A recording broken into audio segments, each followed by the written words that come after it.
Well, good morning. Morning, ladies and gentlemen.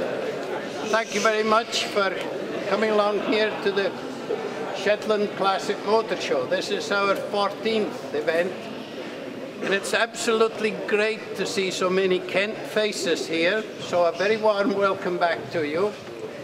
And for those, if it's the first time you've come to Shetland, well, can we give you a special warm welcome. We hope you enjoy Shetland, and we do hope you enjoy our show. And although you've maybe arrived here as strangers, I do hope when you go back you'll be friends with us. So thank you very much for coming. And can we also thank you very much, all of you who've brought such a magnificent array of machinery and equipment and all kinds of things to put on display. I mean, we can help to plan and organize the event, but it's really yourselves who make the show. You bring all these exotic and amazing things for us, and it's really you we need to thank for putting on such a magnificent display. This year at the show, we have, in general terms, 170 cars, 150 motorcycles, 20 commercials, dozens of stationary engines, Land Rovers, tractors, bicycles, and for the first time ever, we've got 11 steam engines, and that's something completely new for Shetland. I must admit, in the past, we've said that the show inspired and sometimes set Shetland alight. But this time, we actually brought it to reality. We'd also like to welcome the first 2 coach tours coming up especially to the Shetland Classic Motor Show. That really is a first, and we're delighted to see them here. And the tours that we organise around Shetland, both for cars, bikes, commercials, all the rest, they're as popular as ever. There was a tremendous number of people touring around Shetland, so we hope they enjoyed the tours. And I think it makes more of a holiday when you come to Shetland and you see much more than just your hotel and the ferry and the Cleckerman Centre and the vehicles here. And of course, the show committee owe a great deal to the army of volunteers we have involved to make this show operate smoothly. It came as a little bit of a surprise to me when I counted up, and we have over 80 people here in the show over the weekend to make sure that everything goes according to plan. Fingers crossed. But we're really grateful and appreciative of their enthusiasm and their support. And really, one of the most important elements in the growth of the show has been the tremendous support from our main sponsor, that's Northlink Ferries. If I can use a nautical term, they came on board with us in 2004, and it really was a huge boost to the show at that time. We have really thrown some challenges to them in the last few days. I think, as you're all aware, classic cars can break down, people can have health problems, and there's so much happened in just the past week. We've really put them to the challenge, and I must say they've come through as the epitome of efficiency and effectiveness. They've really done everything possible to get everybody here. And I think everybody's enjoyed the tour on the ferry as well, so it's been great. Anyhow, it's with great pleasure that I ask the Chief Executive, Bill Davidson, to open the show for us this morning. Bill Davidson. Thank you.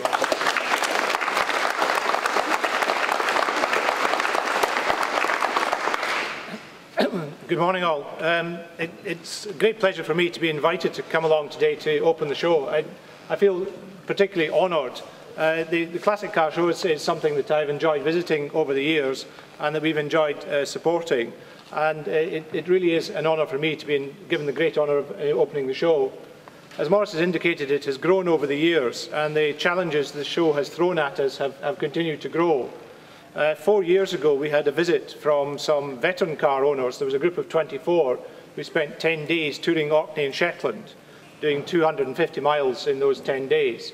I met with them on their trip up from Aberdeen to Orkney, and a fantastic collection of fairly aged vehicles, shall we say, and what was even more impressive were the drivers of those vehicles. I think I worked out there was probably one person under 60, a couple under 70, and many over 80, and their enthusiasm for their vehicles and for getting out there in the all weathers was quite infectious. I'm pleased to say of the 24, we only had to tow one off the ferry, and that's because it was steam powered and we wouldn't allow them to light the boiler while it was still on the ferry. 10 minutes later they were ready to go, and there they were putting on their coach lamps and such like things, and they set off 11 o'clock at night from Kirkwall to drive through Orkney to their various hotels. So I believe they had a most enjoyable time. The word of mouth has spread between the different car clubs that have come up over the years. And two years ago we had the Lagondas, a very large group of Lagondas that came to visit. Even more would have come if we'd been able to accommodate them, and that was the big struggle. I was telling Maurice earlier that when the Lagondas left Shetland and were going down south again, just as you pass the southern tip of Shetland, going past what's known as the Roost, the Atlantic comes in round the end of the corners of the cliffs, and sometimes the ship starts to move a bit. And she started to move a bit that night and started to go up and down and banging away, at which point the captain worked out the value of the cars on the car deck and started to panic. I'm glad to say we delivered them all back to Aberdeen without any particular difficulties there at all. We were involved in various other things, and it was through activities in Aberdeen that I first met John, who indicated to me that his other interest was in steam vehicles, and we suggested would they be interested in coming up to Shetland as part of the classic show up here. And what started out as one or two in the end has turned into 8 vehicles that we brought up. But again, we're delighted to be able to do that and been able to work with the club to find the optimum way of bringing them up on the ferry. So it's certainly been a great challenge for us. To date, I haven't taken the plunge and actually got myself a classic car. I've only ever looked, and I buy the magazines and I read the magazines. A few years ago, I came close to actually buying a late 1940s Citroën, a Citroën Traction, complete with taxicab doors, looked like something out of a Maigret film. And I was quite keen on the idea until my brother said that he would be delighted to come round and drink my beer while he watched me polish it. I thought that was the level of help I was going to get from him, but as others pointed out to me, I probably didn't have the time to do what I was supposed to be doing, let alone having a classic car as well. So I'm afraid that so far I haven't plunged into classic car ownership, but I'm delighted to look at them from a distance and admire the work and effort and the love that so many people put into their vehicles over the years. So I hope you all have a very enjoyable show. We're looking forward to having a look round here with you today, and I hope that you enjoy your time in Shetland, and that those of you that this is your first time in Shetland to come to the show, I hope you will come back again in the future and come as tourists and spend longer in Shetland and go and look at its natural beauties, which really are quite spectacular. It is part of the UK, but it is quite different from many other parts of the UK.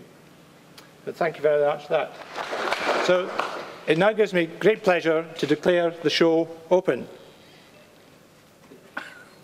Hooray!